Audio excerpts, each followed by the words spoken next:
reading, urinary tract imaging, the basic principles of nuclear medicine. Oke, next. Ini kita membahas tentang prinsip basic dari prinsip utama atau prinsip basic dari uh, pengobatan nuklir.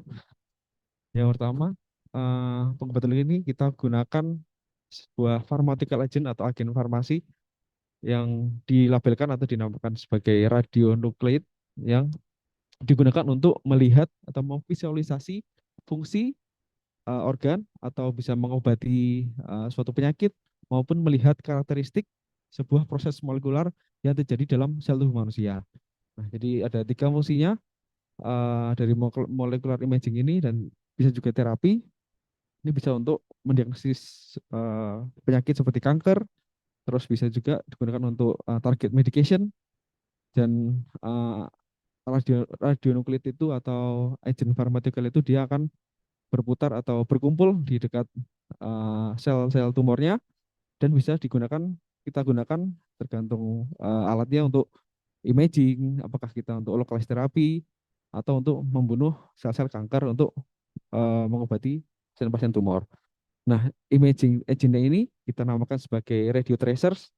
Nah, radio tracer ini atau radionukleid ini akan memendarkan atau mengeluarkan sinar radioaktivitas dan setelah itu menggunakan alat kita ditangkap atau sinarnya itu ditangkap oleh external sensor unit atau alat-alat seperti bentuk seperti scan nanti ada gambarnya. Nah, radiasi ini dia akan mengeluarkan gamma foton atau foton gamma yang energinya cukup rendah dengan jarak sekitar 100 sampai 300 keV dan nanti ditangkap oleh alatnya dan bisa diinterpretasikan atau codingkan sebagai gambar, sebagai image. Oke, next. Oke, untuk gamma kamera sendiri atau alat yang menangkap sinar gamma yang dikeluarkan oleh radionukleid tadi, ada beberapa poin-poin atau beberapa sistem yang ada dalam gamma kamera. Yang pertama ada scintillation kamera atau kamera skintilasi yang berguna untuk mengabsorb atau menyerap sinar gamma yang dikeluarkan oleh radionukleid. Yang kedua ada photomultiplier tube atau tubulus mutu photomultiplier yang digunakan untuk mengumpulkan cahaya-cahaya yang dikumpulkan oleh skintilation kristal itu lalu mengamplify atau meningkatkan memultiplikasi agar lebih terlihat atau lebih mudah ditangkap oleh alat berikutnya. Yang ketiga ada circuitry atau electronic processing elektronik.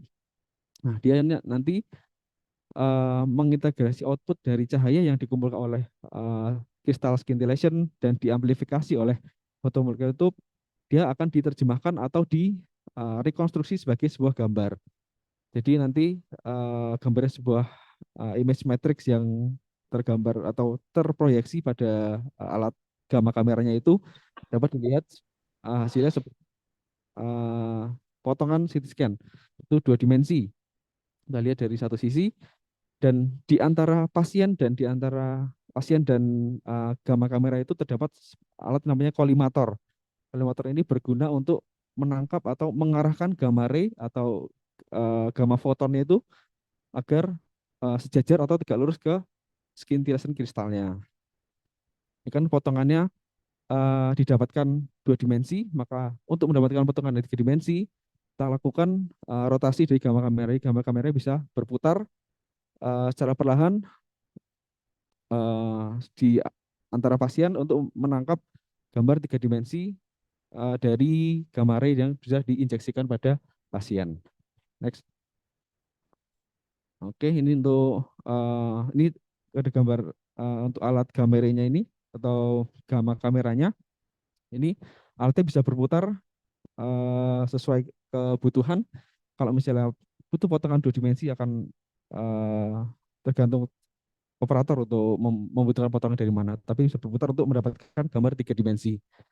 Nah, untuk radio tracer yang sering dipakai atau dilakukan untuk tractus urinarius atau dalam bidang urologi ada tiga. Yang pertama 99 MTC DTPA, yang kedua MAG3, Yang ketiga DMSA. Nah, ini setahu saya ini tersedia semua di Sarjito dan bisa dilakukan pemeriksaannya.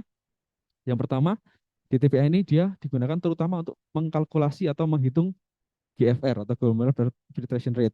Yang kedua, untuk MAG3 atau mercaptoacylene triglycerin dia digunakan untuk menghitung atau menentukan renal split function.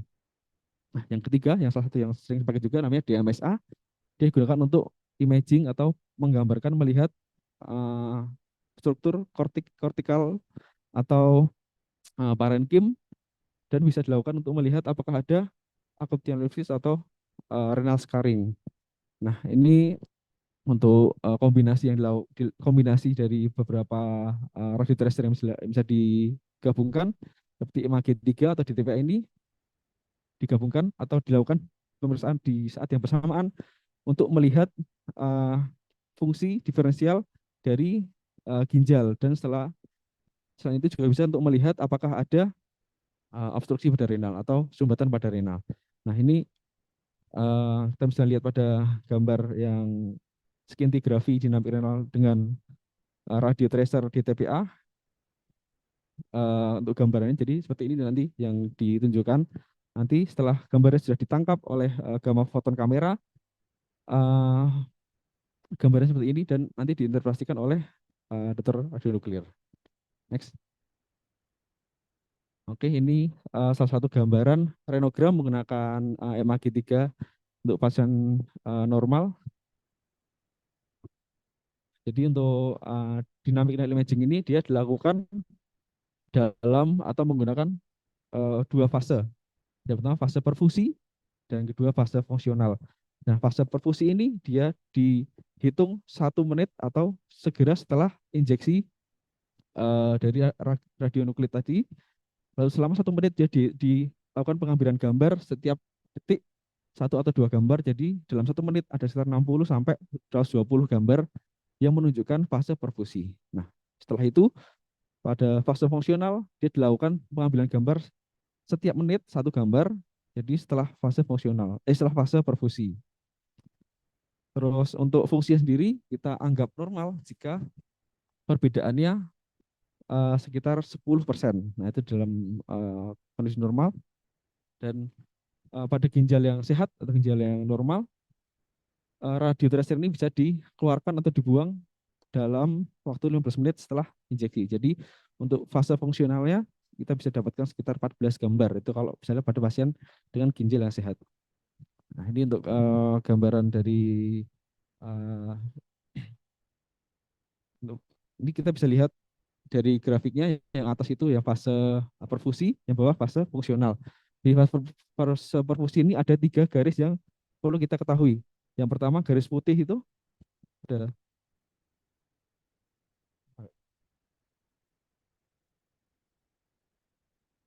oh ya. Fase yang garis putih ini adalah garis perfusi dari aorta. Jadi dari uh, apa namanya? Uh, dari jantung. Ini dari cardiac outputnya dari aorta. Kita hitung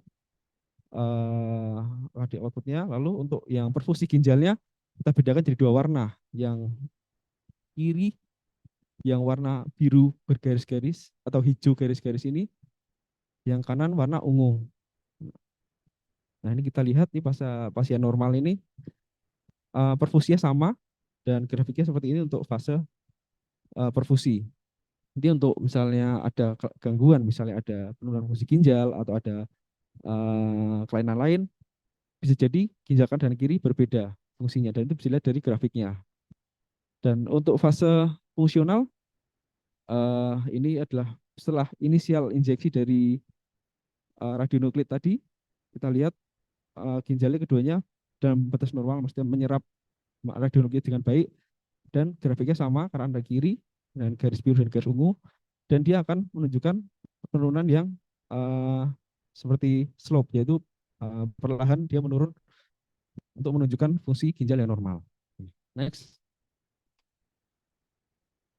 Ini gambaran pada pasien dengan riwayat protokol bilateral yang sudah di repair dengan persistent hydronephrosis. tanpa obstruksi. Nah, kita bisa lihat pada ginjal pada fase perfusi ini uh, ini ada garis perfusi dari aortanya.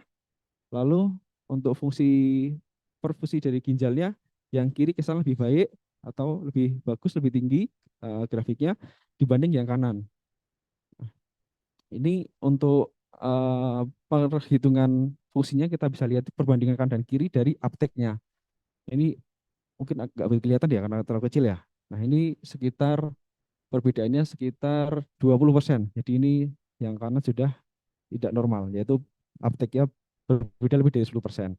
Lalu pada fase yang berikutnya, kita juga bisa lihat fungsi yang kiri ini seperti gambaran contoh yang normal tadi, yaitu yang setelah dilakukan injeksi radionuklidnya dia langsung meningkat tinggi dan menurun perlahan, tapi yang kanan sedikit ada delay.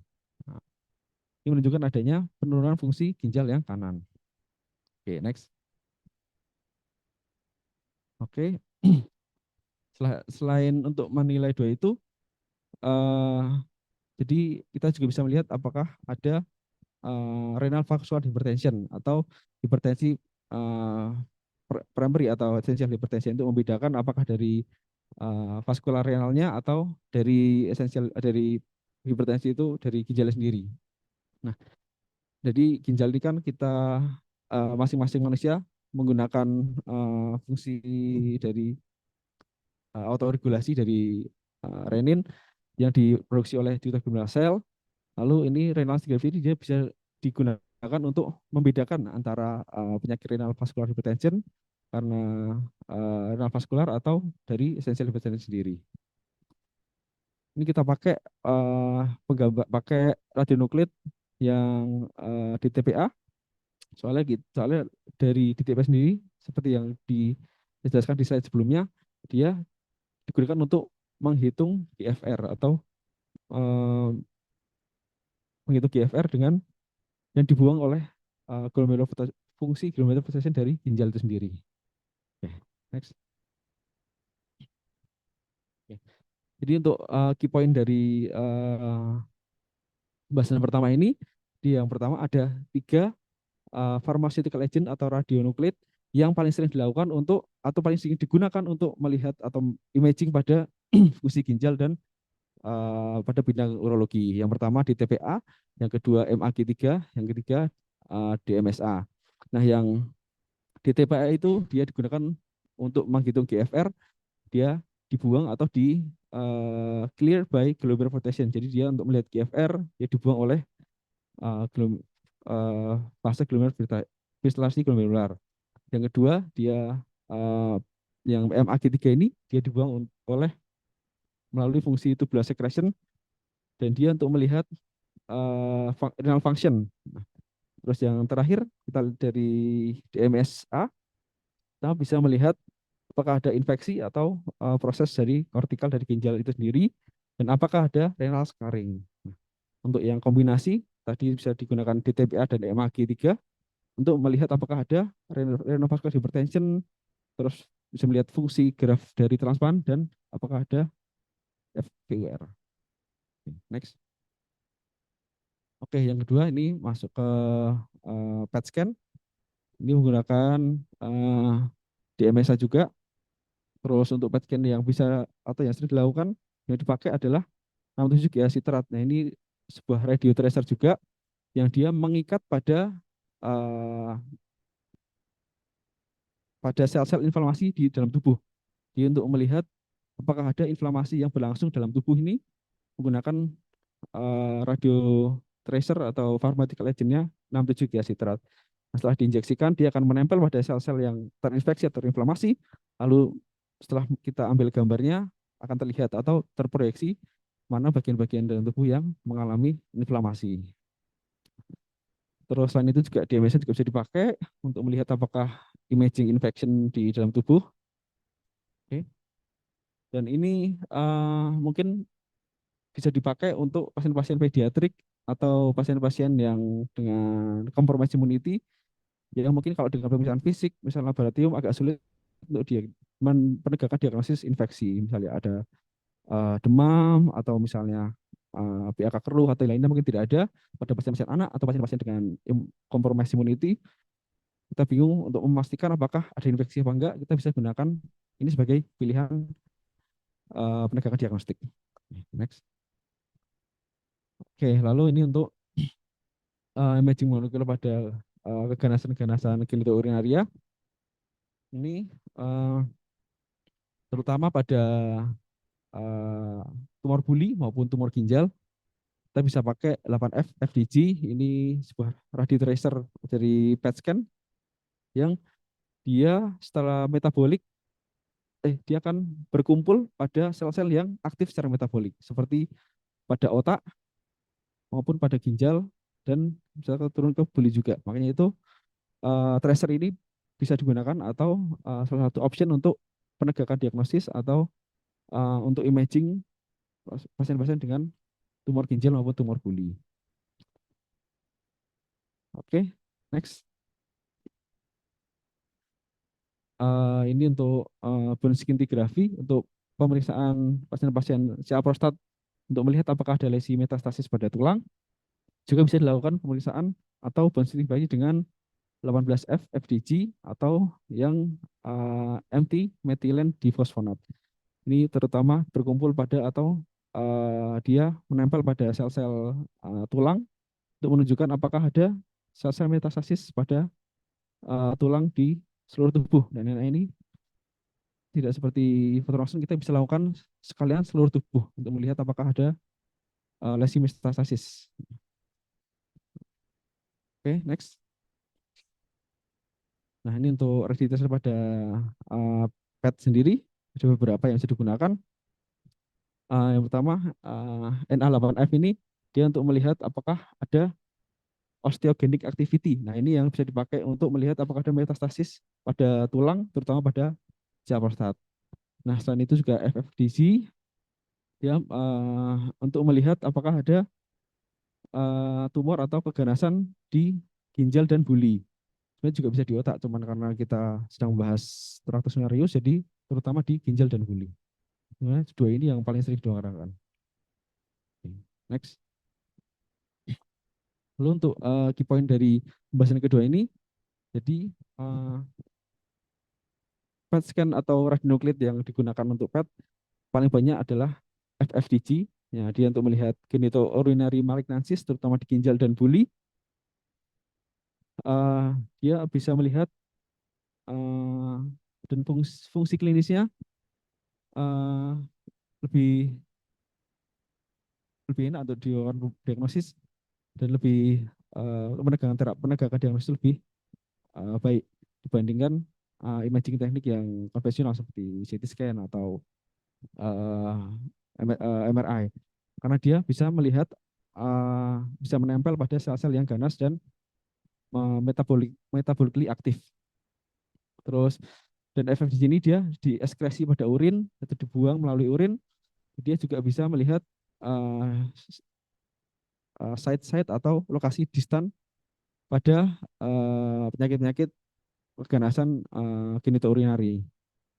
Tapi di sini dia kurangnya pada imaging prostat cancer, makanya kita lakukan menggunakan radionuklit lain untuk melihat apakah ada malignansi pada tulang. Nah, lalu paling banyak atau most well established ini ya menggunakan FFDG ini. Jadi untuk melihat apakah ada residual cementous germinal cell tumor setelah kemoterapi. Jadi untuk pasien-pasien tumor testis ini juga bisa dilakukan pemeriksaan PET scan dengan radionuklit FFDG. Oke.